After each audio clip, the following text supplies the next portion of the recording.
911, what's your emergency? The calm operator's voice met pure panic. There's a black man outside. He's messing with wires. He's dangerous. He's hacking our homes. Karen's scream rang through the line. Sirens roared through the night. Red and blue lights lit up the quiet street. Doors opened. Neighbors poured out, phones recording. Karen stood on her porch like a queen commanding soldiers. That's him. Arrest him now before he breaks in. Marcus Johnson froze. Tools in hand, his heart pounding. He wasn't a thief. He wasn't trespassing. He was fixing his own Wi-Fi router after the storm. Marcus wasn't just anyone. He was a respected IT professional. For 10 years, he had solved internet problems for others. Ironically, tonight, when fixing his own, he became the problem. His mother lived inside, recovering from surgery. His kids were asleep upstairs. This was his home, his safe place. And now flashing lights and Karen's screams had turned it into a battlefield. "Officers," Marcus said, voice calm but strained. "This is my house. My name is Marcus Johnson. I work in tech.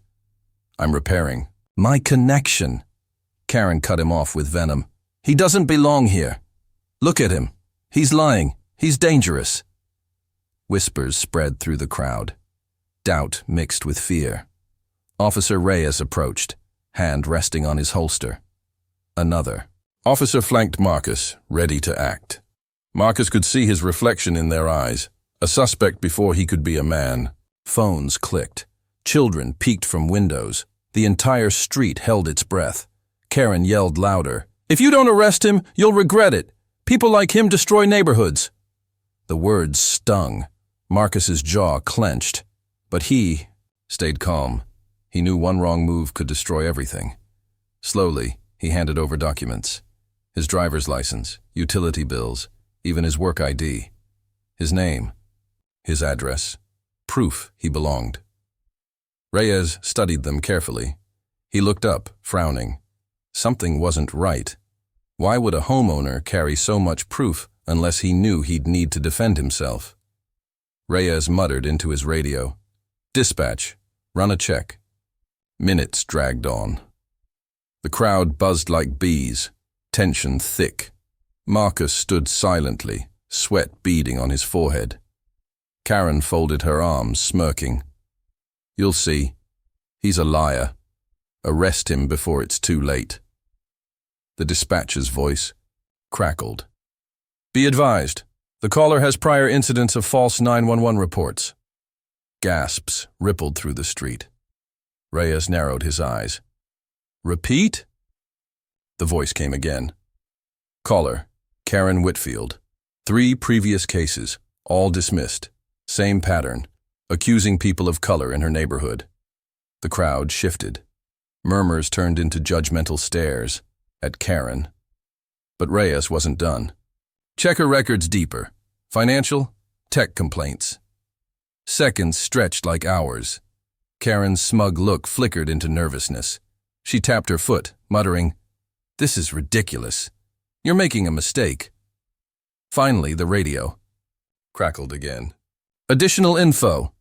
Illegal rerouting of Wi-Fi signals traced to her residence. Complaints filed. Active investigation pending." The crowd erupted. "She's the thief. She's been stealing Wi-Fi. She lied again." Karen's face went pale. Her perfect world cracked in front of flashing cameras. Reyes stepped forward. "Ma'am, you are under arrest for filing false reports and theft of services."